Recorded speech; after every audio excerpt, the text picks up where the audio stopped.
বছর 3 আগের কথা। তখন দেশ জুড়ে করোনার প্রকোপ। খালামনির বাসায় টিকতে না পেরে নিজে একটা 2 কামরার বাসা নিয়ে উঠে গেলাম ময়মনসিংহ শহরের এক নিরিবিলি এলাকায়। মোটামুটি ছিমছাম 2 তলা বাসা।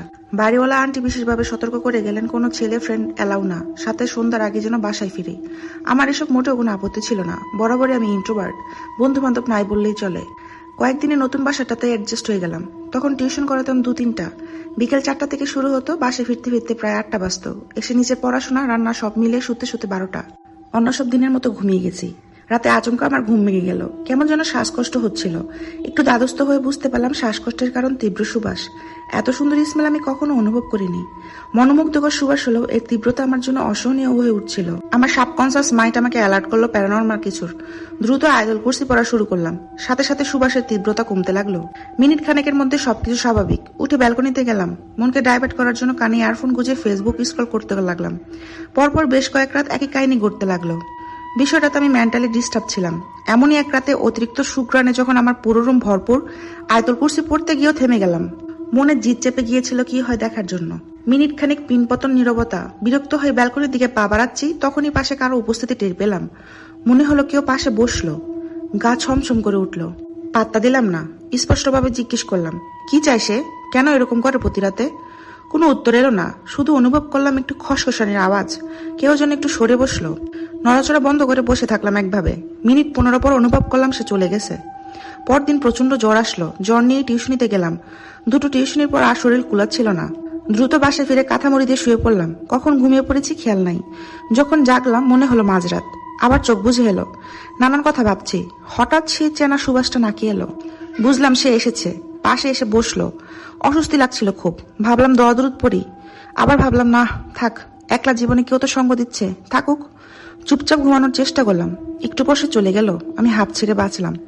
একটা সময় পর তার উপস্থিতি আমার অভ্যাসে পরিণত হয়ে যায়। হুটহাট আসে, পাশে বসে আর উঠে চলে যায়।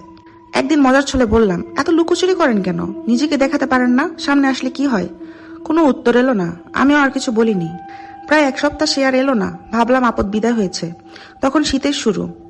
সন্ধ্যার পর হঠাৎ করে জ্বর শুরু হলো। এইরকম সময় ঝড়, একটু ভয় ভয় লাগছিল। ভাবলাম বাড়িওয়ালার আন্টির মেয়েকে কল দিয়ে আসতে বলবো। এ সময় ভাবছি মনে মনে, হঠাৎ ছিচেনা সুবাসটা নাকে লাগলো। ধর্মরে উঠে বসলাম বেডে। এদিক ওদিক তাকাচ্ছি। সুবাসটা রুম ছাপিয়ে ব্যালকনির দিকে গেল। উঠে দাঁড়িয়ে ব্যালকনির দিকে পা বাড়ালাম। হঠাৎ গম্ভীর পুরুষালী কণ্ঠ কানে আসলো, দাঁড়ান, এদিকে আসবেন না। থমকে দাঁড়িয়ে গেলাম। একটু দ্বাদস্থ হয়ে বললাম, দেখতে চাই। কোনো উত্তর এলো না।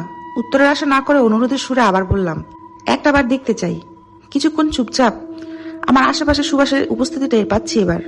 অনুভব করলাম সে আমার মাথায় হাত রাখলো। কেন জানি চোখ বুঝে এলো। কিছুক্ষণ ঠায় দাঁড়িয়ে রইলাম। একটু পর বুঝলাম সে চলে গেছে।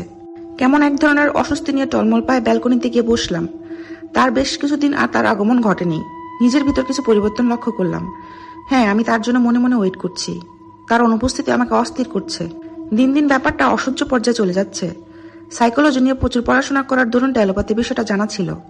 কৌতূহলবশত এক রাতে চোখ বুঝে তাকে স্মরণ করা শুরু করলাম। মনে প্রাণে ডেকে যাচ্ছিলাম, কই আপনি? শুনতে পাচ্ছেন? আপনি কি শুনছেন আমাকে? অনেকক্ষণ অ্যাপ্লাই করে কোনো কাজ হলো না।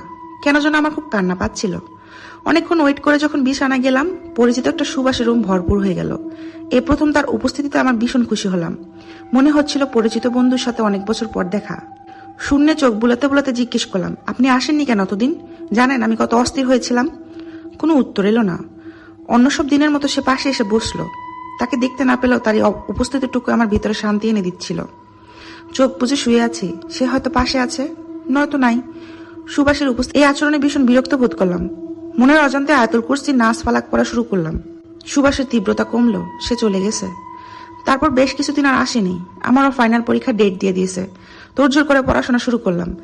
এর মধ্যে বাড়িওয়ালা আন্টি কবিরা মারা গেলেন। শুনলাম আঙ্কেল নাকি বাসা বিক্রি করে দিয়ে ছেলে মেয়েকে নিয়ে ঢাকায় চলে যাবেন। অনিচ্ছা সত্ত্বেও বাসাটাকে ছাড়তে হলো। ডাবল বেডের এক হোস্টেলে গিয়ে উঠলাম। রুমমেট এক জুনিয়র ছিল, পরিচিত, সব মিলিয়ে ফ্রেন্ডলি পরিবেশ। অ্যাডজাস্ট হতে তার সময় লাগলো না। প্রথম কয়েকদিন ঘুসঘাসের চাপে তার কথা ভুলিয়েছিলাম। রাত হলে এক ধরনের শূন্যতা অনুভব করতাম। জানালার পাশে দাঁড়াতাম, পরিচিত গন্ধটা খুঁজতাম। খারাপ লাগতো অনেক। হয়তো তার সাথে আর কখনো দেখা হবে না, কিংবা হয়তো হবে। আচ্ছা, সে কি অভিমান করেছে?